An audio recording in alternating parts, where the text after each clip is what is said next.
దేవునికి స్తోత్రం కలుగును గాక. ప్రభువునందు నాకు అత్యంత ప్రియులారా, మరొకసారి నూతన దినారంభంలో ప్రార్థన మహాపోరాటం చేయడానికి అర్ధరాత్రి నూతన దినారంభంలో తొలి గడియలు ఆ సర్వశక్తి గల దేవుడు మనకందరికీ ఈ కృపను అవకాశాన్ని అనుగ్రహించి మనందరిని ఇంటర్నెట్ ద్వారా ఒక ప్లాట్ఫామ్ మీదకి చేర్చారు. దేవునికి స్తుతి వందనాలు చెల్లిస్తున్నాను. రండి చిన్న ప్రార్థన చేసుకొని మనం మన ఆనవాయితీ ప్రకారంగా కొంచెం వాక్యాన్ని కూడా ధ్యానం చేసుకొని దేవుని స్తుతించి ఆరాధించి వాక్య ధ్యానము ద్వారా తిరిగి మనం ప్రార్థన పోరాటాన్ని ప్రారంభించుకుందాం. రండి ప్రార్థన చేసుకుందాం. ఆరంభ ప్రార్థన. ప్రేమ కలిగిన మా మహాపరిశుద్ధ తండ్రి, జీవము కలిగిన మా మిక్కిలి గొప్ప దేవా, నీకే స్తోత్రాలు చెల్లిస్తున్నాం. నీ మహాకృపను బట్టి ఒక నూతన వారారంభము నిన్నటి దినాన ఆదివారం అంతా నీ సన్నిధిలో మేము గడపడానికి కృపనిచ్చి ఇదిగో సోమవారం ఆరంభమై ఉంటుండగా ఈ సోమవారపు ఆరంభ ఘడియలో మళ్ళీ మేమందరము నీ సన్నిధిలో నీ చిన్న మందగా సమకూరడానికి ఇచ్చిన కృప కొరకు నీకు స్తోత్రం చెల్లిస్తున్నాం తండ్రి. మిక్కిలి దయామయుడా, దయచేసి దిగిరండి, మమ్మల్ని బలపరచండి, స్వస్థపరచండి, అభిషేకించండి, మమ్మల్ని నూతనపరచండి, మమ్మల్ని ఆయత్తపరచండి. తగిన ఆలోచనలతో హృదయ భారముతో మమ్మల్ని నింపండి.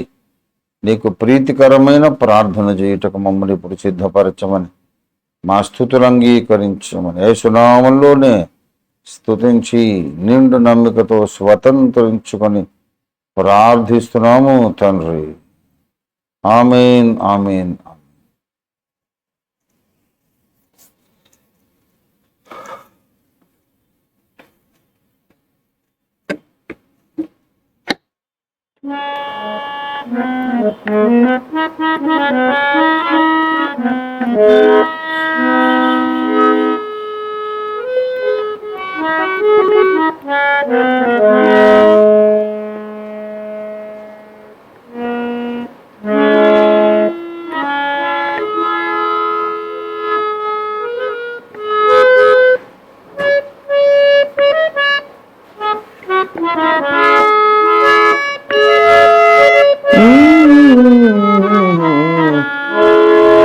భక్తులారా స్మరించెదము ప్రభు చేసిన మేలులన్నిటినీ. భక్తులారా స్మరించెదము అడిగి ఊహించు వాటి కన్నా మరి సర్వము చక్కగా చేసే. అడిగి ఊహించు వాటి కన్నా మరి సర్వము చక్కగా చేసే. భక్తులారా స్మరించెదము ప్రభు చేసిన మేలులన్నిటినీ. భక్తులారా స్మరించెదము. శ్రీ యేసే మన శిరసేయుడే మహాబలశూరుడు. శ్రీ యేసే మన శిరసేయుడే మహాబలశూరుడు.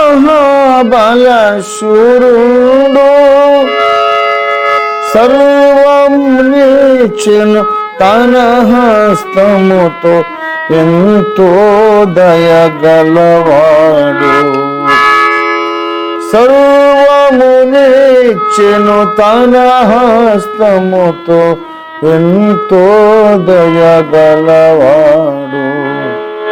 భక్తులారా స్మరించెదము ప్రభు చేసిన మేలులన్నిటినీ. భక్తులారా స్మరించెదము. గాలి తుఫానులను గద్దించి బాధలను తొలగించే, గాలి తుఫానులను బంధించి బాధలను తొలగించే, శ్రమలలో మనకు తోడైయుడి బయలుపరచి తన జయము. శ్రమలలో మనకు తోడైయుడి బయలుపరచి తన జయము. భక్తులారా స్మరించెదము ప్రభు చేసిన మేలులన్నిటినీ. భక్తులారా స్మరించెదము. జీవనదిని ప్రవహింపజేసి సకల స్థలంబులయందు, జీవనదిని ప్రవహింపజేసి సకల స్థలంబులయందు, లెక్కకు మించిన ఆత్మల తెచ్చి ప్రభువే స్తోత్రార్హుండు. లెక్కకు మించిన ఆత్మల తెచ్చి ప్రభువే స్తోత్రార్హుండు. భక్తులారా స్మరించెదము ప్రభు చేసిన మేలులన్నిటినీ. భక్తులారా స్మరించెదము. మన పక్షమున తానే పోరాడి సైతానును ఓడించే, మన పక్షమున తానే పోరాడి సైతానును ఓడించే, ఇంతవరకును ఆదుకొనెనుగా తన మహాత్మ్యము చూపే. ఇంతవరకును ఆదుకొనెనుగా తన మహాత్మ్యము చూపే. భక్తులారా స్మరించెదము ప్రభు చేసిన మేలులన్నిటినీ.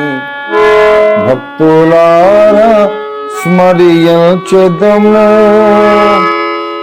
అడిగి ఊహించు వాటి కన్నా మరి సర్వము చక్కగా చేసే, అడిగి ఊహించు వాటి కన్నా మరి సర్వము చక్కగా చేసే. భక్తులారా స్మరించెదము ప్రభు చేసిన మేలులన్నిటినీ.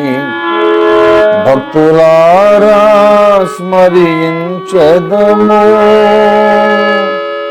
దేవానికి స్తోత్రం కలుగును గాక. హల్లెలూయా.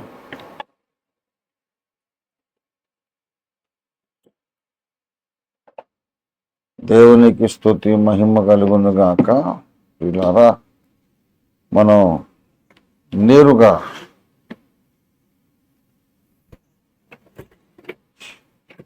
దేవుని వాక్యంలోనికి మన దృష్టి సారిద్దాం.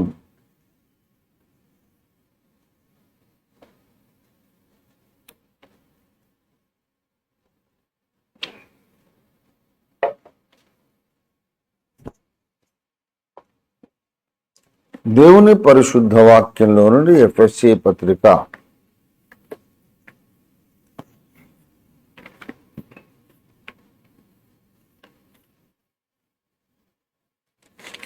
1వ అధ్యాయం. ఎఫెసీ పత్రిక 1వ అధ్యాయము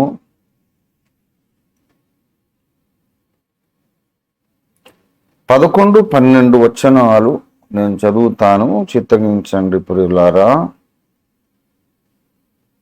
ఎఫెసీ 1, 11, 12. మరియు క్రీస్తునందు ముందుగా నిరీక్షించిన మనము తన మహిమకు కీర్తి కలుగజేయవలెనని దేవుడు తన చిత్త ప్రకారమైన సంకల్పమును బట్టి మనలను ముందుగా నిర్ణయించి ఆయన యందు స్వాస్థ్యముగా ఏర్పరచెను. ఆయన తన చిత్తానుసారముగా చేసిన నిర్ణయము చొప్పున సమస్త కార్యములను జరిగించుచున్నాడు.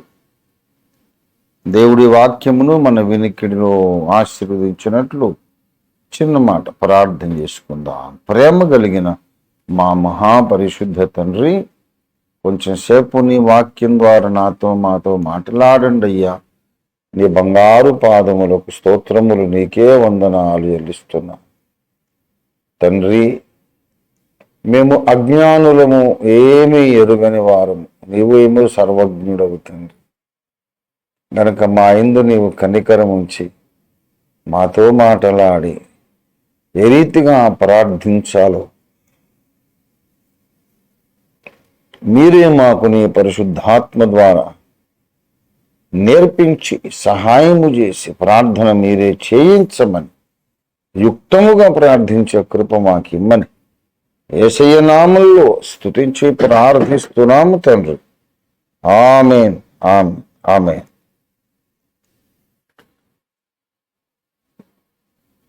ప్రభునందు నాకు అత్యంత ప్రియులారా, అపొస్తలుడైన పౌలు భక్తుడు ఎఫెసీయులకు రాసిన పత్రికలో కొన్ని అద్భుతమైనటువంటి, ప్రచండమైనటువంటి, ప్రాముఖ్యమైన, గంభీరమైనటువంటి సంగతులను ఈ ఎఫెసీ పత్రికలో ఆయన రాస్తూ ఉన్నాడు. పౌలు రాసిన పత్రికలన్నిటిలోనూ ఏ పత్రికకు దానికే ఒక ప్రత్యేకత ఉన్నది. అఫ్ కోర్స్ ఏ పత్రికకు ఆ పత్రికకే ఒక ప్రత్యేకత ఉంది. అందులో ఎఫెసీ పత్రిక రోమా పత్రిక తరువాత సెకండ్ ప్లేస్లో చాలా విశేషమైన ప్రాధాన్యత, ప్రాముఖ్యత కలిగినది. క్రైస్తవ సిద్ధాంతము, క్రిస్టియన్ డాక్ట్రిన్కి ముఖ్యమైన ఆధారం 90% మరి రోమా పత్రిక. బాప్తిస్మము మొదలుకొని దేవుని భవిష్య నిర్ణయము, దేవుని భవిష్యత్ సంకల్పము, బాప్తిస్మము, మారు మనసు, రక్త ప్రోక్షణ యొక్క ఆవశ్యకత, అలాగే ఇశ్రాయేలుకు కఠిన మనసు కలగడం, అన్యజనుల ప్రవేశం సంపూర్ణంగా అవడం, ఇశ్రాయేలు యొక్క ప్రత్యేకత, రక్షణ కొరకు క్రియల ప్రాధాన్యత ఎంతవరకు, కృప యొక్క ప్రాధాన్యత ఎంతవరకు, ఎందుచేత, ఇలాగా సమస్త విషయాలు రోమా పత్రికలోనే పౌలు భక్తుడు చర్చించాడు. అసలు ఆస్తికత్వం, నాస్తికత్వం మొదలుకొని, అసత్య దేవతల ఆరాధకులను మొదలుకొని, ఇశ్రాయేలీయులలో నుండి రక్షింపబడిన వారు, విగ్రహారాధకులలో నుండి రక్షింపబడిన వారు అందరిని ఉద్దేశించి ఒక wide spectrum of reading audience, వాళ్ళను ఉద్దేశించి రాసినటువంటి ఒక గ్రాండ్ థియోలాజికల్ ట్రీట్ అని చెప్పుకోవచ్చు ఈ రోమా పత్రిక. ఆ తరువాత ఎఫెసీ పత్రిక చాలా చాలా ప్రాముఖ్యత కలిగినది. అలాగే గలతీ పత్రిక, తెస్సలోనిక పత్రికలు, దేని ప్రాధాన్యత దానికి ఉన్నది, దేని ప్రాముఖ్యత దానికి ఉంది, దేని విశిష్ట స్థానం దానికి ఉంది. ఇంతకుముందు చెప్పినట్టు అయితే ఈ ఎఫెసీ పత్రికలో కొన్ని చాలా మరి బరువైన విలువైన అవసరమైన సంగతులు చెబుతాడు. ఫర్ ఎగ్జాంపుల్ 4వ అధ్యాయములో బాప్తిస్మము ఒక్కటే అని రాశారు. 4వ అధ్యాయం 5వ వచనం. ప్రభు ఒక్కడే, విశ్వాసం ఒక్కటే, బాప్తిస్మము ఒకటే. ప్రభు ఒక్కడే, అందులో ఇంకా వేరే సెకండ్ ఒపీనియన్కు అవకాశం లేదు. విశ్వాసం ఒకటే, బాప్తిస్మము ఒకటే అని ఎఫెసీయులకు రాయడం చాలా విశేషమైన సంగతి. ఎందుకంటే వీళ్ళకి ఆయనే, ఈ అపొస్తలుడైన పౌలు భక్తుడే ఈ ఎఫెసీయులకి 2వ బాప్తిస్మం ఇచ్చి ఉన్నాడు ఆల్రెడీ. ముందు మీరు పొందింది సరైంది కాదు అని చెప్పి మళ్ళీ ఇచ్చాడు. 2వ బాప్తిస్మం వాళ్ళకే ఇచ్చి వాళ్ళకే పత్రిక రాయడం, బాప్తిస్మం ఒక్కటే అని. ఇలాంటి మరి లోతైన సంగతులు, కీలక అంశాలు చాలా ఉంటాయి ఎఫెసీ పత్రికలో. మరి వీళ్ళు విగ్రహారాధకులు. ఎఫెసు విగ్రహారాధన కేంద్రము. విగ్రహారాధన కేంద్రం ఎటువంటి కేంద్రం అంటే పెద్ద గొడవ అయిపోయింది ఎఫెసులో. ఎప్పుడైతే అపొస్తలుడైన ఈ పౌలు ఆయన యొక్క టీం వెళ్ళి సువార్త చెప్పారో అక్కడ చాలా పెద్ద గొడవ అయిపోయింది. అందరు కేకలు వేశారు. ఏమని కేకలు వేశారు చూడండి. అపొస్తలుల కార్యాలు 19వ అధ్యాయం 28వ వచనం. అపొస్తలుల కార్యాలు 19:28. వారు విని రౌద్రముతో నిండిన వారై ఎఫెసీయుల అర్తెమీదేవి మహాదేవి అని కేకలు వేసిది. ఎఫెసీయులు ఒక దేవతను కొలిచేవారు అప్పట్లో. ఆమె పేరు అర్తెమీదేవేట. 27 చూడండి. మరియు ఈ మన వృత్తి యందు ప్రజలకు లక్ష్యము తప్పిపోవుటయే గాక మహాదేవి అయిన అర్తెమీదేవి యొక్క గుడి కూడా తృణీకరింపబడి ఆసియాయందంతటను భూలోకమందును పూజింపబడుచున్న ఈమె యొక్క గొప్పతనము తొలగిపోవునని భయము తోచుచుంది అని చెబుతున్నారు. ప్రియులారా, పౌలు ఆయన యొక్క సౌవార్తిక బృందం, సహకారుల బృందం, అనుచరుల బృందం వారు సేవ చేస్తూ చేస్తూ ఇక్కడికి వచ్చారు. ఎఫెసుకు వచ్చారు. మరి ఇలాగు జరిగిన తర్వాత 21వ వచనం. ఇలాగు జరిగిన తర్వాత పౌలు మాసిదోనియా అకయ దేశముల మార్గమును వచ్చి యెరూషలేమునకు వెళ్ళవలెనని వచ్చి మనసులో ఉద్దేశించి నేను అక్కడికి వెళ్ళిన తర్వాత రోమా కూడా చూడవలెనని అనుకున్నాడట. తనకు పరిచర్య చేసే వాళ్ళలో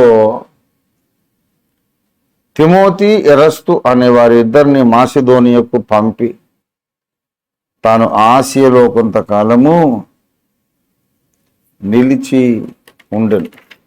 ఇదంతా ఎఫెసులో 19:1 చూస్తే పౌలు పై ప్రదేశముల్లో సంచరించి ఎఫెసునకు వచ్చి కొందరు శిష్యులను చూచి. ఎఫెసులో ఈ ఎఫెసు పట్టణం అర్తెమీదేవి అనే ఒక దేవత ఆరాధనకు కేంద్రం. అక్కడ ఆమెకు వీరభక్తులు ఉన్నారు. ఆమె విగ్రహాలను చేయడం ద్వారా బహుగా డబ్బు సంపాదించే వాళ్ళు అక్కడ ఉన్నారు. 24వ వచనం. ఏలాగనగా దేమేత్రి అను ఒక కంసాలి అర్తెమీదేవికి వెండి గుడ్లను చేయించడం వలన ఆ పని వారికి మిగుల లాభము కలుగజేయుచుండెను. వాడికి వచ్చింది ఇప్పుడు తిప్పలు. ఏంటంటే వీళ్ళు చేతులతో చేయబడినవి దేవతలు కావని పౌలు చెప్తున్నాడు 26వ వచనంలో. చూడండి, అయితే చేతులతో చేయబడినవి దేవతలు కావని పౌలు చెప్పి ఎఫెసులో మాత్రము కాదు, దాదాపు ఆసియా ఎందంతటా బహుజనమును ఒప్పించి త్రిప్పి ఉన్న సంగతి మీరు చూచి విని ఉన్నారు. ఇప్పుడు మనకు మన లాభము తొలగిపోతుంది, మన వృత్తి యందు ప్రజలకు లక్ష్యం తొలగిపోతుంది, మన మహాదేవి అట ఆమె గొప్పతనం తొలగిపోద్దట అని ప్రజలను మతపరంగా రెచ్చగొట్టి పౌలుకు విరోధంగా అందరినీ రెచ్చగొట్టేసి గొడవకు తీసుకొచ్చారు. ఎప్పుడైతే ఇలాగ జరిగిందో మరి 30వ వచనం, పౌలు జనుల మధ్యలోకి వెళ్ళి ఎక్స్ప్లెయిన్ చేద్దాం అనుకున్నాడు. 30వ వచనం చూడండి, పౌలు జనుల సభ యుద్ధకు వెళ్ళదలచాను. అరే అట్లా కాదు బాబు, నేను చెప్పింది వినండి చెప్తూ వెళ్దాం అనుకున్నాడు పౌలు.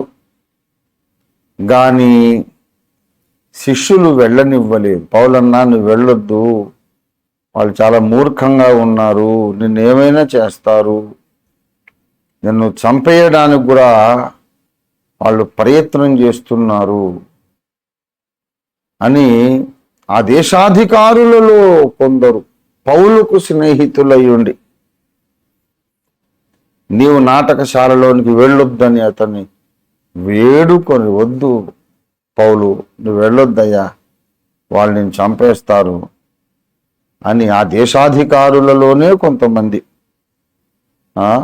పౌలును ఆపేశారు.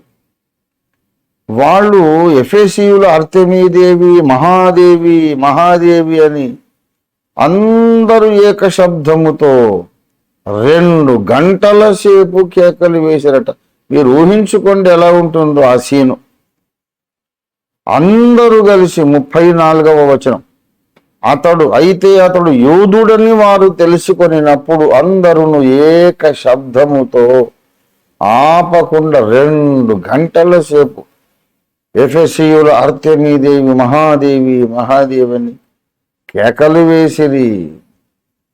మా దేవతల ప్రాబల్యము తగ్గిపోతుంది, ప్రభావం తగ్గిపోతుంది అని చెప్పి ఎఫెసులో ఎలాగా పౌలును కొట్టాలి, చంపాలి, ఏదో చేయాలి ఎలాగ ఉద్రేకపడ్డారో, మతం పేరిట ఇలాగ రెచ్చగొట్టారో, దాదాపుగా ఇప్పుడు మన దేశంలో ఇదే పరిస్థితి రిపీట్ అవుతా ఉంది. మళ్ళీ సువార్త ప్రకటించే ప్రతి ఒక్కడు ఇక్కడ పౌలు ఎదుర్కొన్నటువంటి పరిస్థితుల్ని ఎదుర్కొంటున్నారు.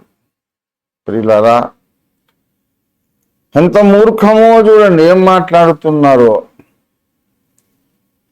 మహాదేవి అయిన మన అర్తెమీదేవి ఆసియా యందంతటను పూజింపబడుచున్నది. 27వ వచనం, భూలోకమందును పూజింపబడుతున్నది. అర్తెమీదేవి అనేది చైనాలో తెలుసా, జర్మనీలో తెలుసా, అర్తెమీ అనేట ఇండియాలో తెలుసా? ఎవరికి వాడు చెప్పుకోవటమే మా దేవతే మొత్తం భూలోకానికి దేవతని. భూలోకంలో వీళ్ళ దేశం తప్ప మిగతా దేశంలో ఎవరికి పేరే తెలియదు. కానీ వీళ్ళు చెప్పుకొని ఫీల్ అయిపోవడం, మేము నమ్మిన దేవుళ్ళు దేవతలు మొత్తం భూలోకం అంతా పూజింపబడుచున్నారు. ఎవరు పూజింపబడుతున్నారు, ఎక్కడ, ఏ దేశంలో, ఎప్పుడు, ఏది బాబు? మీరు ఫీల్ అయిపోతే సరిపోయిందా? అలాంటి మూర్ఖ ప్రజలు 1వ శతాబ్దములో కూడా ఉన్నారు. చిన్న ఆసియాలో, ఏషియా మైనర్లో ఉన్నారు. పౌలు వీళ్ళని ఎదుర్కొన్నాడు. అందుకే ఇలాగ ముందు వెనుక చూడకుండా కేకలు వేసి అల్లరి చేసి దొమ్మిగా మీదకొచ్చే ఈ రకమైన మనుషులు ఉన్నారు. కాబట్టి 1 కొరింథీ పత్రిక 15వ అధ్యాయము 32వ వచనంలో, 1 కొరింథీ 15:32లో, మనుష్యరీతిగా నేను ఎఫెసులో మృగములతో పోరాడిన ఎడల నాకు లాభమేమి అన్నాడు. మనుష్యరీతిగా మృగములతో పోరాడిన ఎడల నాకు లాభమే. మృగముల వంటి మనుషులన్నమాట. అక్కడేమి పులులు సింహాలతో తోడేళ్లతో ఎలుగుబంట్లతో పోరాడలేదు, మనుషులతోనే పోరాడాడు. కానీ వాళ్ళు మృగాలలాగా ప్రవర్తిస్తున్నారు. లాజిక్ లేదు, వినరు, ఆలోచించరు, ఇంకొకరిని ఆలోచించనివ్వరు. ఏదన్నా మాట్లాడితే మొండి వాదన, వితండ వాదన, బండవాదన. ఇప్పటికొచ్చి ఎవరు చెప్పలేదుగా. నేను అడిగిన ప్రశ్నలు 100ల కొలది ప్రశ్నలు అడిగా. చంద్రయాన్ అంతరిక్ష నౌక పోయి ఎక్కడైతే దిగిందో చంద్రమండలం, వినాయకుడిని చూసి నవ్వి పక్కపక్క నవ్వి శాపం తెచ్చుకున్న చంద్రుడు వీడేనా ఇంకొకడా అని అడిగితే మరి ఏ పండితుడైన సమాధానం చెప్పాలిగా. చెప్పలేనప్పుడు అదంతా పురాణ కథ, ఏదో ఒక పాఠం నేర్పడానికి సాదృశ్యంగా ప్రతీకాత్మకంగా చెప్పుకున్నాం బాబు. అవన్నీ వాస్తవాలు కాదు అనైనా చెప్పాలిగా. అలా ఆ వాస్తవాలు కాదు, ప్రతీకాత్మకమైన ఉపమాన కథలు, దానివల్ల నీతులు, కొన్ని నీతి కథలు, అవి నీతులు నేర్పించడానికి, నీతి సూత్రాలు నేర్పించడానికి. ఎవరినైనా అపహాస్యం చేస్తే మన మీదకి శాపం వస్తుందని అలాగేదో రాసుకున్నది. వాస్తవంగా చంద్రుడు దేవుడేం కాదు అనైనా చెప్పాలి కదా. అది లేదు, లేకపోతే నిరూపించాలి. ఇది కాదులే, ఇంకో చంద్రుడు ఉన్నాడు, యాక్చువల్ చంద్రుడు 2 అని అదైనా చెప్పాలి, ఏదో ఒకటి చెప్పాలి. చెప్పలేనప్పుడు మరి మనల్ని కొట్టడం ఎందుకు, చంపడం ఎందుకు? మన మీద దేశాన్ని పాడు చేస్తున్నామని ప్రచారం చేయడం ఎందుకు? ఎఫెసులో ఉన్నటువంటి మృగముల వంటి మనుషులే ఇక్కడ తయారయ్యారు. ఆ మృగాల వంటి మనుషులే మణిపూర్ అంతలా నాశనం చేశారు. ఈ మృగాల వంటి మనుషులే ఛత్తీస్గఢ్లో, కొండగాంలో, దంతెవాడలో క్రైస్తవ విశ్వాసుల ఇళ్ల లోపల జొరబడి వాళ్ళని కొట్టి బరబరా లాక్కెళ్ళి ఈడ్చికెళ్ళి అడవిలో వదిలేసి క్రైస్తవ గృహాలకు తాళం వేసేశారు. మన వాళ్ళు అక్కడికి వెళ్ళారు. బియ్యం పప్పు ధాన్యాలు కొన్ని ఇస్తే ఎక్కడ వండుకోవాలి బాబు, వండుకోవడానికి గిన్నెలు కూడా లేవన్నారు. అంత దయనీయమైన పరిస్థితి. మృగాలు కాదు వీళ్ళు, అసలు మృగాలు కూడా నయమే వీళ్ళకంటే. మృగాల వంటి మనుషుడు, ఆలోచన లేదు, సత్యం పట్ల ఆసక్తి లేదు. ఇలాంటి వాళ్ళ మధ్యలో పౌలు ఒక సంఘాన్ని కట్టాడు. అదే ఎఫెసీ సంఘం. దేవునికి స్తోత్రం కలుగును గాక. హల్లెలూయా, హల్లెలూయా, హల్లెలూయా. ఇంత మూర్ఖుల మధ్యలో పౌలు అన్నాడు, చాలా మంది ఎదురిస్తున్నారు సువార్తను, కాబట్టి నేను ఇప్పుడే ఈ పట్టణాన్ని వదిలిపోను. ఎదిరిస్తున్నారు, వద్దంటున్నారు, గొడవ చేస్తున్నారు. కాబట్టి ఇక్కడ దురాత్మలను బంధించి, సువార్త వ్యతిరేక శక్తులను బంధించేసి కొంత పరిచర్య ఇక్కడ చేయాలి. ఎదిరించే వాళ్ళు ఉన్నారు కనుక నేను ఇక్కడే కొంతకాలం ఉంటానన్నాడు. 16వ అధ్యాయం 1 కొరింథీ పత్రిక 16వ అధ్యాయము 9వ వచనం. మరియు ఎదిరించు వారు అనేకులున్నారు గనుక పెంతెకోస్తు వరకు ఎఫెసులోనే నిలిచి ఉందును. ఈ ఎదిరించే వాళ్ళు అనేకులు ఉండటాన్నే అంతకుముందు అన్నాడు. ఈ పరిస్థితిని కార్యానుకూలమైన మంచి సమయము నాకు ప్రాప్తించి ఉన్నది. సాధారణంగా మనం అనుకుంటాం కార్యానుకూలమైన మంచి సమయం అంటే ఏంటండి? మనం అడుగుపెట్టిన ప్రతి ఊర్లో కూడా మనకు పూలమాలలు వేసి, రెడ్ కార్పెట్, వెల్కమ్, రండి రండి దైవజనుడా,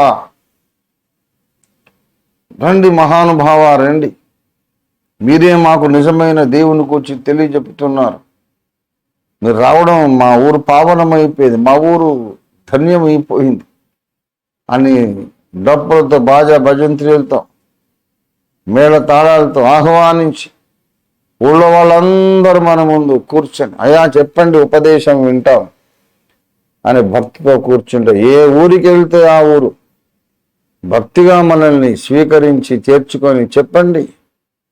కొర్నేలీలాగా దేవుడు నీకు ఆజ్ఞాపించినవన్నీ వినడానికి ఇప్పుడు మేము నీ ముందు కూర్చున్నాం అన్నాడు కొర్నేలి. అలాంటి యాటిట్యూడ్తో, అలాంటి మనోవైఖరితో అందరూ మనకు అనుకూలంగా స్పందిస్తే మనం ఏమనుకుంటామంటే, అబ్బా ఇది కార్యానుకూలమైన మంచి సమయం అనుకుంటాం. అది మానవ ఇంగితము, మానవుని ఇంగితాన్ని బట్టి అలా అనుకుంటాం, హ్యూమన్ కామన్ సెన్స్ని బట్టి. నాకు అసలు ఎదురొచ్చే వాళ్ళే లేరు, వద్దనే వాళ్ళే లేరు. ఎక్కడికి వెళ్ళినా చెప్పండి సార్ వింటామనే వాళ్ళు, వినగానే బాప్తిస్మాలు పొందేవాళ్ళే. ఇంకా ఇంతకంటే అనుకూల సమయం ఎక్కడుంది అనుకుంటాం. కానీ పౌలు అనుకుంటున్నాడు, ఎక్కడ ఈయన్ని ఎవరు కూడా పూలదండలేసి స్వీకరించలేదు, రిసీవ్ చేసుకోలే. వదుపమ్మన్నారు, ఎలా చెప్తావో చూస్తామన్నారు. నువ్వు నీ దేవుని గురించి మాట్లాడితే మా దేవతను నువ్వు దూషించినట్లే లెక్క, నిన్ను చంపి పారేస్తామన్నారు. క్రూర మృగాల లాంటి మనుషులు, క్రూర మృగముల వంటి మనుషులు, నువ్వు సువార్త ఎలా చెప్తావు చూస్తాం అని ఎదిరిస్తుంటే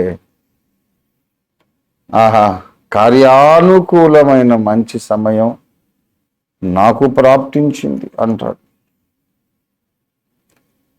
వద్దన్న చోటనే ఉన్నాడు కొంతకాలం. ఉండి ఏం చేశాడు? ఊరికే ఉంటాడా ఆ భక్తుడు? మా ఊళ్ళో సువార్త చెప్పొద్దన్నారు, అక్కడే ఉంటానన్నాడు.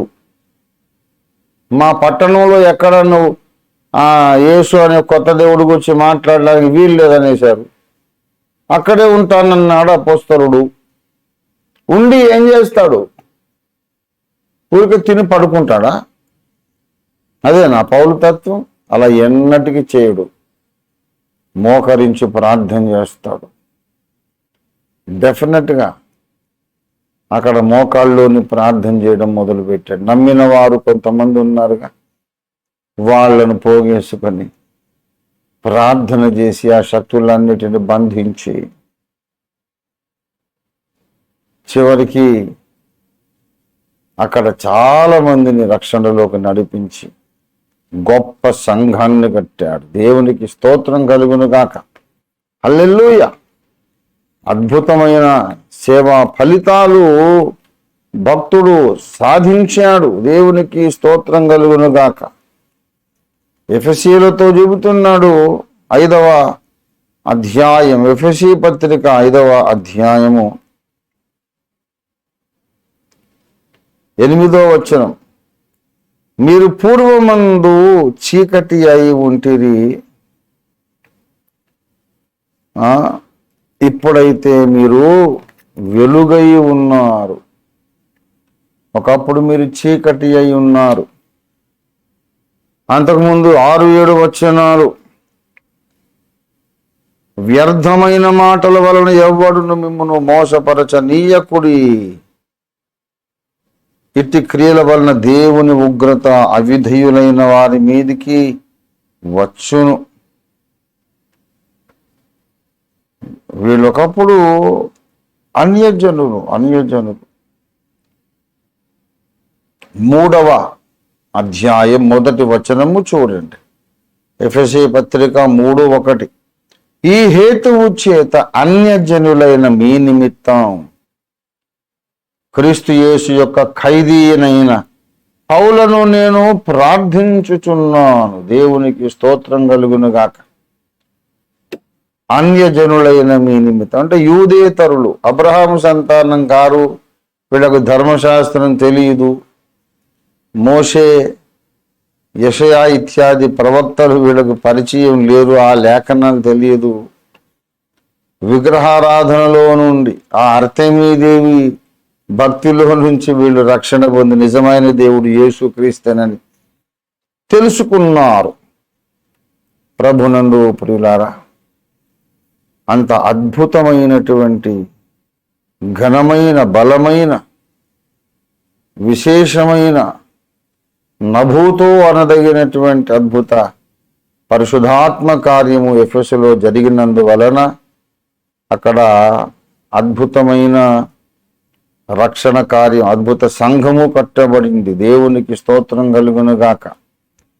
2:13 ఆయనను మునుపు దూరస్థులైన మీరు అని మాట్లాడుతున్నాడు. మరి 2:11 కాబట్టి మునుపు శరీర విషయములో అన్యజనులై ఉండి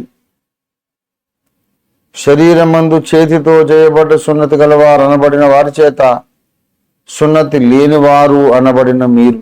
ఎంత స్పష్టంగా చెబుతున్నారు. వీళ్ళు అసలు సున్నతి కలిగిన జాతి కానే కాదు. అబ్రహాము దేవుడు వీళ్ళకి అసలు దేవుని తెలియదు. వీళ్ళకంతా ఆర్తెమీ దేవి ఇంకేంటంటో దేవతలు తెలుసు. అవన్నీ కాదు అని గ్రహించి, అవన్నీ నిజం కాదు, వాస్తవం కాదు, నిజమైన దేవతలు కాదని గ్రహించి రక్షణ పొందితే వాళ్లకు రాస్తున్నాడు.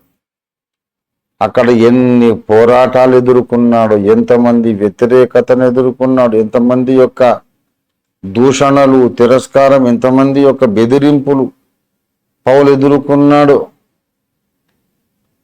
అవన్నిటిని మూటగట్టి చెబుతున్నాడు 1:11.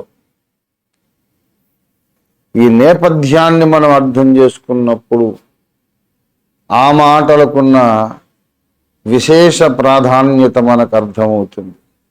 ఇంత మహాపోరాటంలో పౌలు ఒక సంఘాన్ని కట్టి,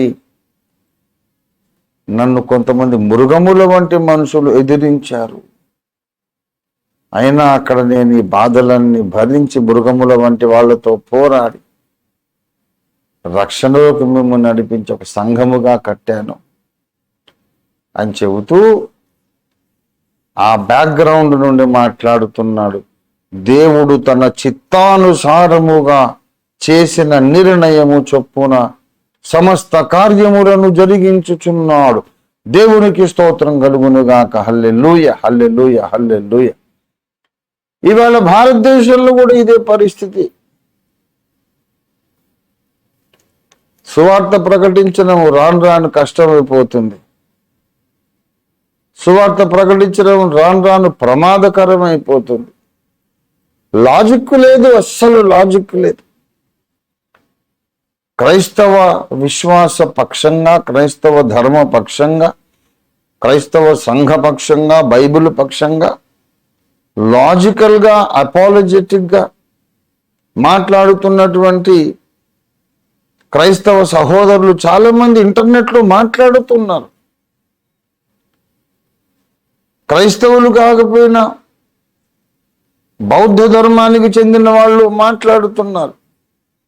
అటు బౌద్ధ ధర్మానికి చెందిన వాళ్లకు సమాధానం ఇవ్వరు, ఇటు క్రైస్తవ సోదరులు లేవనెత్తిన ప్రశ్నకు సమాధానం ఇయ్యరు.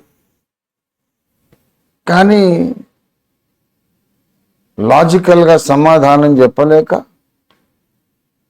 వీళ్ళ వల్ల దేశానికి ప్రమాదం, మనం నమ్మిన ధర్మానికి ప్రమాదం. మరి వాళ్ళని కొట్టాలి, చంపాలి, లేకుండా చేయాలి అని ఇలాగా ప్రజలను రెచ్చగొడుతున్నారు. ముస్లిం సోదరులు చేసిన వీడియో ఉంది ఇంటర్నెట్లో. అదేదో ముత్యాలమ్మ గుడిని దాడి చేసిన వాడిని అత్యంత తీవ్రమైన శిక్షతో శిక్షించాలని ముస్లిములమైన మేము డిమాండ్ చేస్తున్నాం. అంతే తీవ్రమైన శిక్షలు క్రైస్తవ చర్చిలను, మసీదులను కూలగొట్టిన వాళ్ళకు కూడా అదే శిక్ష విధించాలని మేము డిమాండ్ చేస్తున్నాం అని ముస్లిం పెద్దలు డిమాండ్ చేశారు. ఒక్కడు సమాధానం చెప్పడు, దానికి చెప్పరు. ఏముంది చెప్పడానికి? చెప్పలేరు. కానీ ఈ ముస్లింల వల్ల మా దేశానికి ప్రమాదం, క్రైస్తవుల వల్ల మా దేశానికి ప్రమాదం అని ఆ అడ్డగోలు ప్రచారం, అర్థం లేని ప్రచారం చేస్తే ప్రజలు అది నమ్మడానికి ఇష్టపడడం చాలా విడ్డూరం. వాళ్ళని ఏమన్నారు? నమ్మే వాళ్ళని మూర్ఖులనాలా, లేకపోతే ఏమనాలి? వితండవాదంలో ప్రవీణులు అనాలా? ఏమనాలి? 800 సంవత్సరాలు మొఘల్ పాదుషాలు, మొఘల్ చక్రవర్తులు భారతదేశాన్ని 800 ఏళ్ళు పరిపాలిస్తే దేశంలో హిందుత్వం ఉంది, లేకుండా పోలేదు. దేశమంతా ఏం ముస్లింలు కాలేదు. 250 సంవత్సరాలు ఆంగ్లేయులు పరిపాలిస్తే భారతదేశం క్రైస్తవ దేశంగా మారలేదు, ఇంకా హిందూ మతం కొనసాగుతుంది. ఇప్పుడు మొఘల్ పరిపాలన కాదు, ముస్లిం పరిపాలన కాదు, ఇంగ్లీష్ బ్రిటిషర్స్ పరిపాలన కాదు, మనల్ని మనమే ఎలుకుంటున్నాం. ఇప్పుడు ఎలాగా క్రైస్తవులు ముస్లింలు ప్రమాదం అవుతారు? ఎందుకు ప్రజలు ఇంత చిన్న లాజిక్ ఆలోచించలేకపోతున్నారు? ఈ ముస్లింల చేతుల్లోనూ క్రైస్తవుల చేతుల్లో రాజ్యాధికారం ఉన్నప్పుడే వాళ్ళు మనకు ప్రమాదం కాలేకపోయారు. ఇప్పుడు రాజ్యాధికారం మన చేతికి వచ్చినాక వాళ్ళు ఎట్లాగా మైనారిటీ మనకి ఎట్లాగా ప్రమాదకరం అవుతారు? ఇది తప్పు ప్రచారం కదా అని ఎందుకు ఆలోచించరు? అంటే మృగాలు కాబట్టి. మృగం ఏం ఆలోచిస్తుంది? ఆలోచించదు. అలాంటి పశు సమానులైన మనుషులుగా మతోన్మాదం మనుషులను తయారు చేసేసింది. ఇప్పుడు సువార్త చెప్పాలంటే ప్రాణాలకు తెగించి చెప్పాల్సిందే. ఏ క్షణాన ఎక్కడి నుంచి ఎవడొచ్చి చంపేస్తాడో తెలీదు. చంపితే చంపని పర్లేదు, కంఠంలో ఊపిరి ఉన్నంత వరకేనా నేను చెబుతాను అనుకొని సువార్త చెప్పాలి. ప్రియులారా, ఇలాంటి భయంకరమైనటువంటి వ్యతిరేకతల మధ్యలోనే ఇవాళ అనేక వేల మంది ఆత్మలు రక్షణ పొందుతున్నారు. అనేక మంది దైవజనులు సువార్త ప్రకటిస్తున్నారు.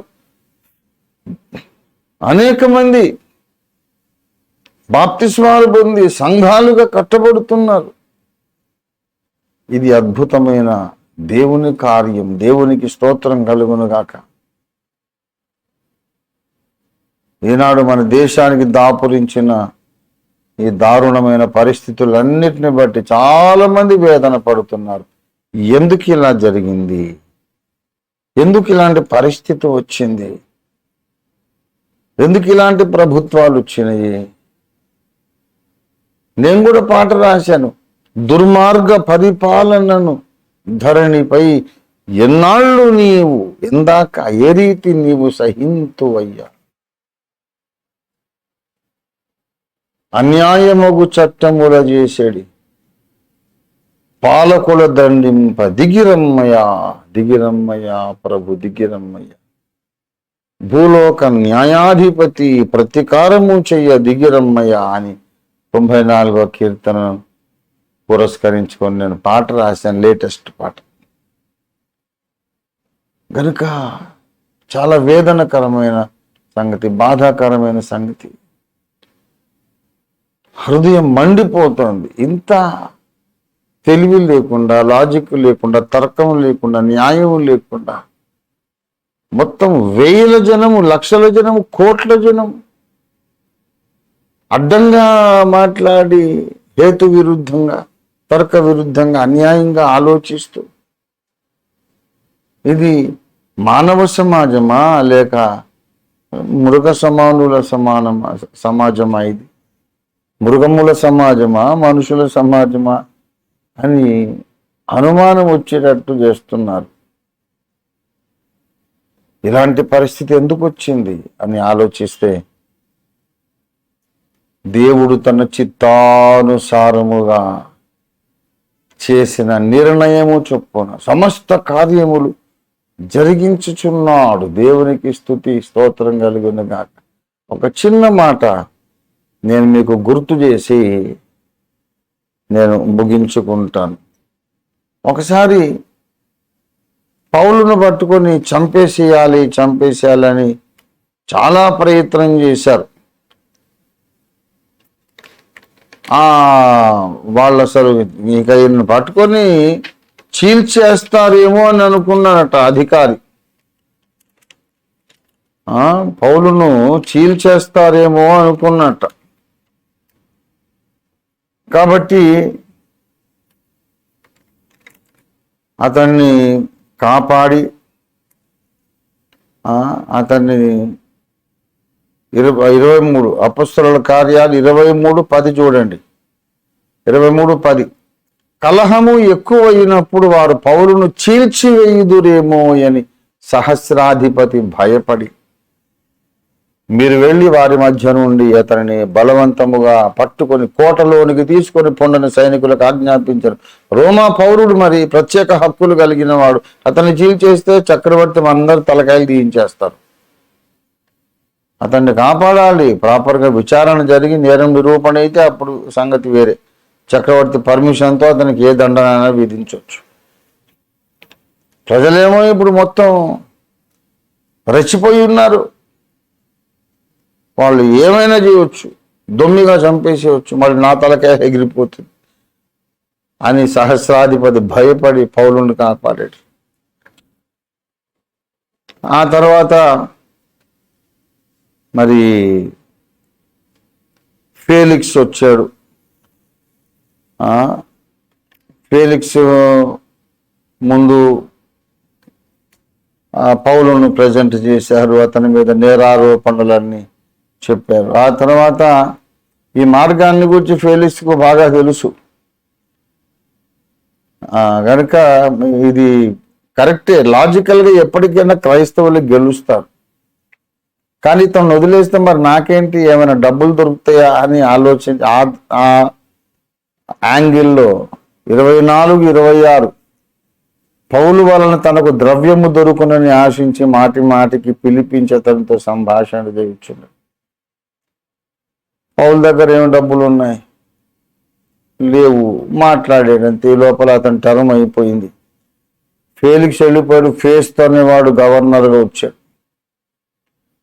ఫేస్తు ఆ దేశాధికారమునకు వచ్చిన 3 దినాలకు కైసరయ నుండి యెరూషలేముకి వెళ్ళాడు. ఆ తర్వాత ఫేస్తు ముందు ఏమన్నాడంటే,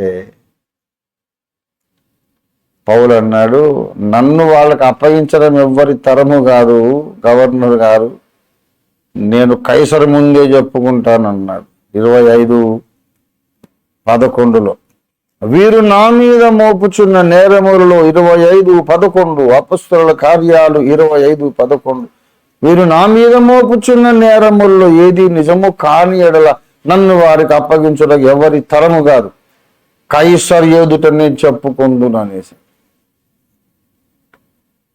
కైసరు ఎదుటనే అంటే ఫేస్తు తన సభవారితో ఆలోచన చేసిన తరువాత ఏమన్నంటే, కైసరు ఎదురు చెప్పుకుందును అంటివే పౌలు, కైసరుని వద్దకే పోవుదువు అని ఉత్తరం ఇచ్చాను. ఇక అక్కడి నుండి కైసరు దగ్గరికి పంపే ప్రయత్నాలు మొదలైంది. తర్వాత అగ్రిప్పరాజు వచ్చాడు. అగ్రిప్పరాజు కూడా ఏమన్నాడు, ఇతడు మరణానికి తగిందేమీ చేయలేదని 26:32 అగ్రిప్ప కూడా అదే అభిప్రాయాన్ని వ్యక్తం చేశాడు. ఈ మనుషుడు కైసరు ఎదుట చెప్పుకుందునని అనని ఎడల ఇతన్ని విడుదల చేయవచ్చును అన్నాడు ఫేస్తుతో. మరి అనేసాడుగా కైసరు దగ్గరికి వెళ్తానని. కాబట్టి కైసరు దగ్గరికి తీసుకెళ్ళాలని అతనికి ఒక పెద్ద బెటాలియన్ పౌలుకు సెక్యూరిటీ ఇచ్చి ఓడలో పంపిస్తున్నారు కైసరు దగ్గరికి. 27-24 చూడండి. నీవు కైసరు ఎదుట నిలవవలసి ఉన్నది, భయపడకుము అంటున్నాడు దేవుని దూత. ఇదిగో నీతో కూడా ఓడలో ప్రయాణమైపోవచ్చున్న వారందరినీ దేవుడు నీకు అనుగ్రహించి ఉన్నాడు అని నాతో చెప్పాను అని పౌలు చెబుతున్నాడు. ఇలాగా కైసరు దగ్గరికి వెళ్ళాలి, కైసరు ముందు నిలబడాలి. అక్కడి నుంచి వారు ప్రయాణమే వెళుతున్నప్పుడు ఓడ తుఫాన్లో చిక్కుకున్నది, ఓడ బద్దలైపోయింది. అందరూ ఆ సముద్రంలో ఒడ్డుకు చేరుకున్నారు. ప్రియులారా, ఆఖరికి రోమాకు చేరుకున్నారు. 28:16 మేము రోమాకు వచ్చినప్పుడు పౌలు తనకు కావలి ఉన్న సైనికులతో ప్రత్యేకంగా ఉండుటకు సెలవు పొందెను. ఇలాగా ఒకరొకరు వచ్చి అతని దగ్గర సువార్త వింటూ ఉన్నారు. ప్రియులారా, యూదులు వస్తున్నారు, రోమియులు వస్తున్నారు, అందరూ వస్తున్నారు. 24 అతడు చెప్పిన సంగతులు కొందరు నమ్మిరి, కొందరు నమ్మకపోయిరి. వారిలో భేదాభిప్రాయములు పుట్టాను. ప్రియులారా, కైసరు దగ్గర పోయి ఏం చెప్పుకున్నాడో, కైసరు ఏం విన్నాడో తెలియదు, కానీ రోమాకు వెళ్ళి బస చేసి అనేక మందితో సువార్త పంచుకున్నందు చేత ఒక అద్భుతం జరిగింది.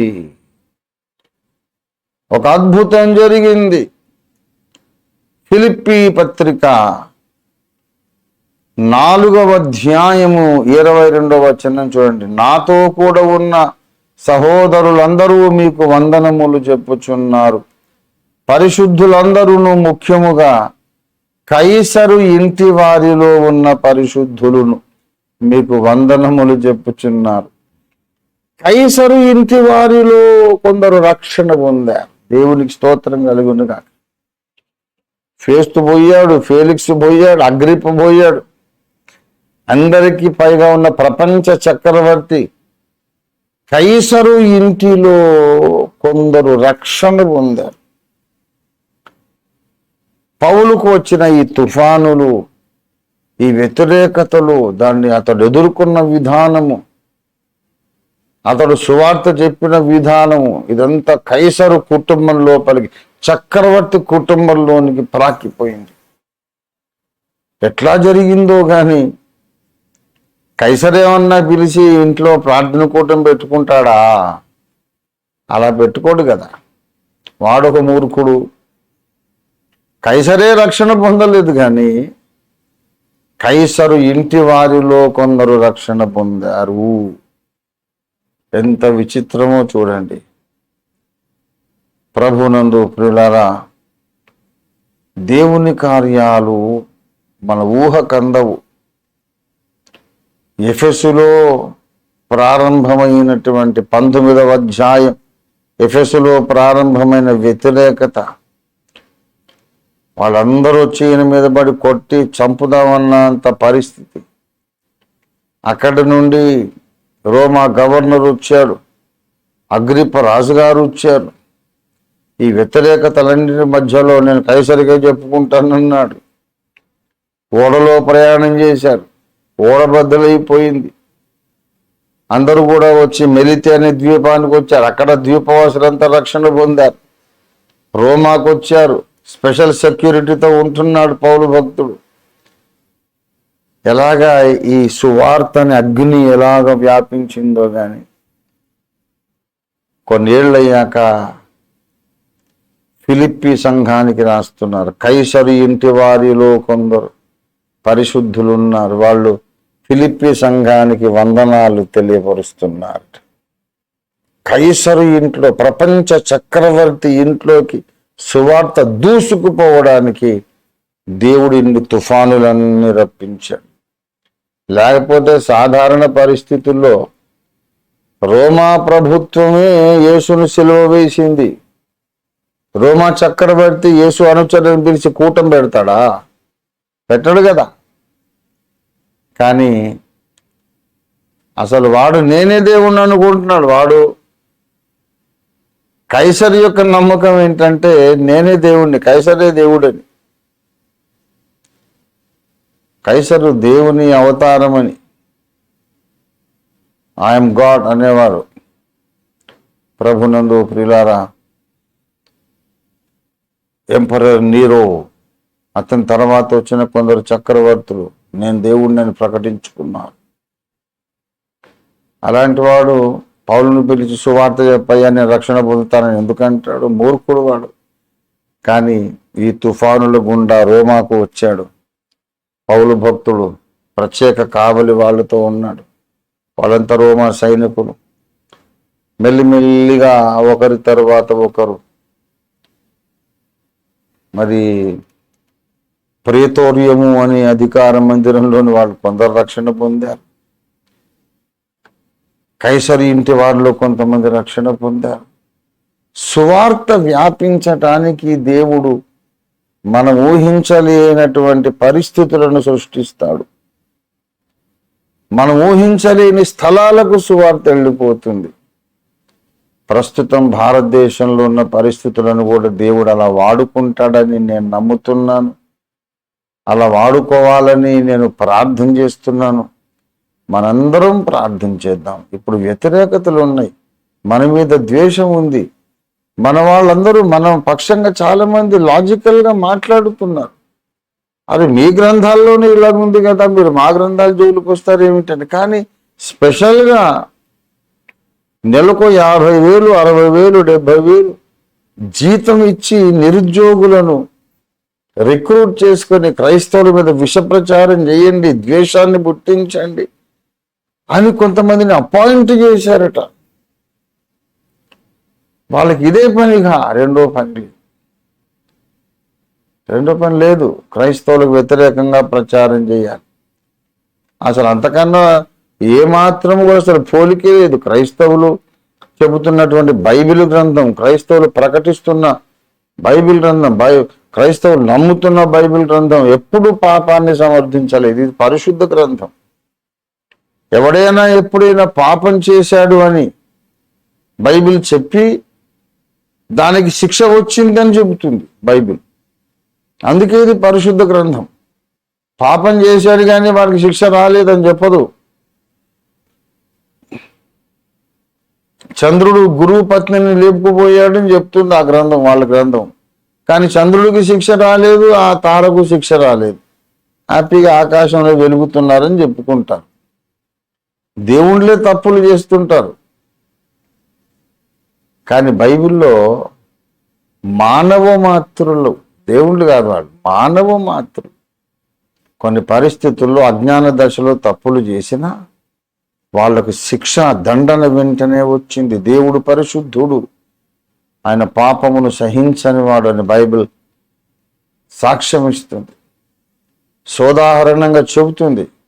దేవుడు పాపమును సహించడు, పాపాన్ని చూసి భగ్గున మండిపడే పరిశుద్ధ దేవుడు ఆయన అని మనకు తెలియచెప్పడానికి ఆయా పాప కార్యాలు జరిగినాయి, దేవుడు దండించాడు అని చెబుతుంది బైబిల్. అలా చేయడం మంచిదని చెప్పలేదు, చేసిన వాళ్ళు దేవుళ్ళని పొగడలేదు.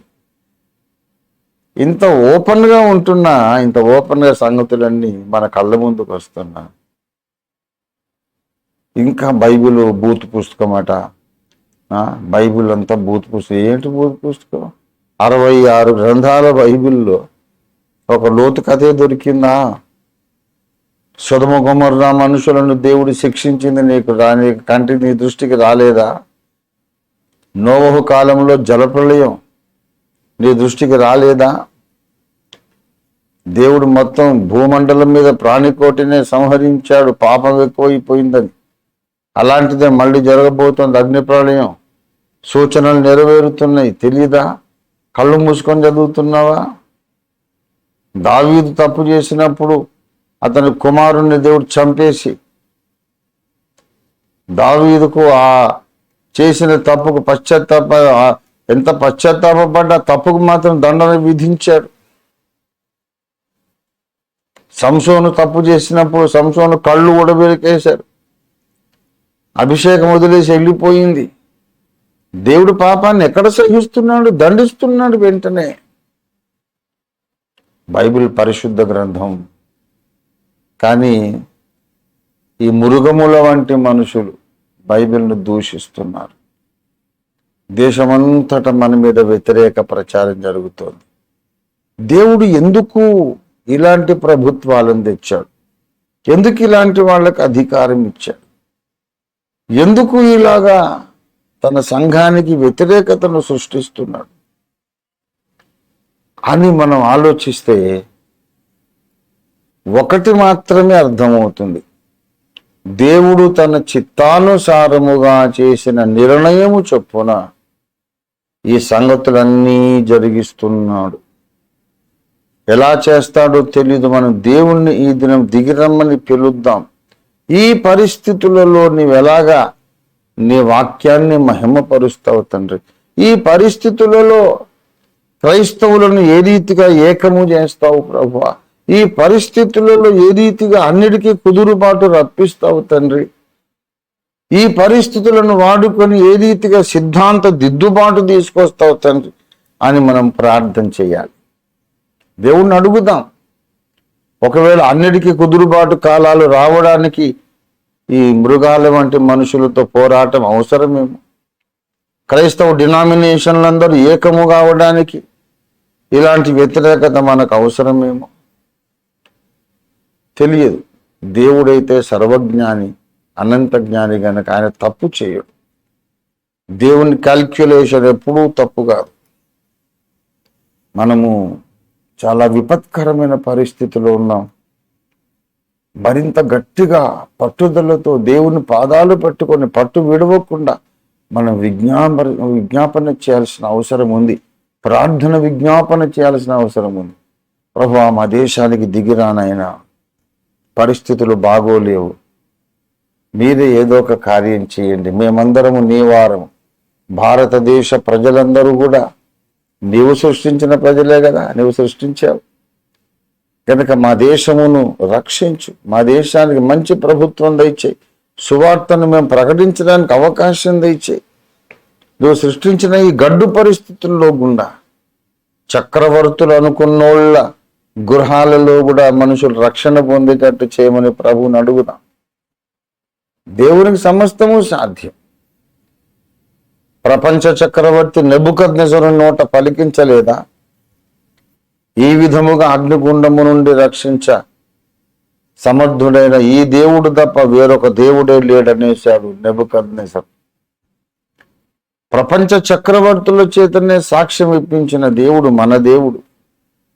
మరి ఈ పరిస్థితుల్లో దేవుడు ఎలా కార్యం చేస్తాడు? ఒక అద్భుతమైతే దేవుడు చేయబోతున్నాడని మనం నమ్ముదాం. ఆ అద్భుతాన్ని చేయటానికి మన దేవుణ్ణి మనం ఆహ్వానిద్దాం. రండి ప్రభునందు ప్రియులారా, ఇది ప్రార్థనా సమయం. దేవుడు తన చిత్తానుసారముగా చేసిన నిర్ణయం చొప్పున మన దేశంలో ఈ పరిస్థితులన్నీ ఇలాగొచ్చాయి. ఈ పరిస్థితుల్లో నుండి సత్య స్తంభము కట్టబడుతుంది. రాజుల ఇళ్లలోనికి సువార్త వెళుతుంది. ఎవరు ఊహించని విధంగా సువార్త చాప కింద నీరులాగా ప్రవహించి ఆటంకపరిచిన వాళ్ళ ఇళ్లలోనే బాప్తిస్మాలు జరుగుతాయి. పౌలు దేవుడే మన దేవుడు, దానియేలు దేవుడే మన దేవుడు, షద్రక్ మేషక్ అబేద్నెగోల దేవుడే మన దేవుడు. మొదటి శతాబ్దములో క్రైస్తవ సంఘాలను ఎఫెసులో కట్టిన దేవుడే ఈనాడు ఇండియాలో కట్టగల సమర్థుడు.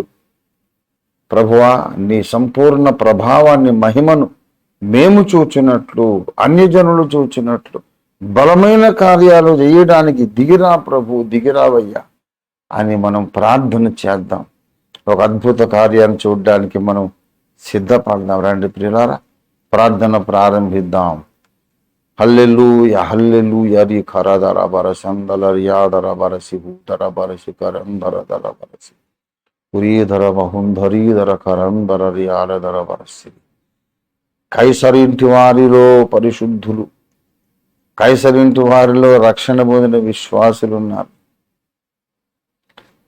హల్లెలూయా హల్లెలూయా. రోమా చక్రవర్తి ఇంట్లోనికే సువార్త చొచ్చుకుపోయింది. అలాగే మన దేశ ప్రధానమంత్రి గారి ఇంట్లోకి, అధ్యక్షుల ఇంట్లోకి, అన్ని రాష్ట్రాల ముఖ్యమంత్రులు, గవర్నర్ల ఇళ్లలోకి, అన్ని జిల్లాల కలెక్టర్ల గృహాలలోనికి సువార్త చొచ్చుకు వెళ్ళాలని మనం ప్రార్థన చేద్దాం. కైసరింటి వారిలోని పరిశుద్ధులు వందనాలు చెబుతున్నారు. వాళ్ళందరూ కూడా ఒకప్పుడు వ్యతిరేకించినటువంటి చక్రవర్తి ఇంట్లో ఉన్నారు. కానీ ఎలాగో సువార్త అందింది. దేవుడు ఆశ్చర్యకరుడు. మన దేశంలో కూడా సువార్తను వ్యతిరేకిస్తున్న వాళ్ళందరి ఇళ్లలో కుటుంబ ప్రార్థనలు జరిగేటట్లు దేవుడు కార్యం చేయాలని మనం ప్రార్థన చేద్దాం ప్రియులారా. ఇది ప్రార్థనా సమయము. ఇంకా ఏమాత్రము టైము గడవనీయకుండా అందరము ప్రార్థనలోకి వెళ్ళిపోదాం. రామోహన్ రావు చేయనా, రాంబాబు చెయ్యి.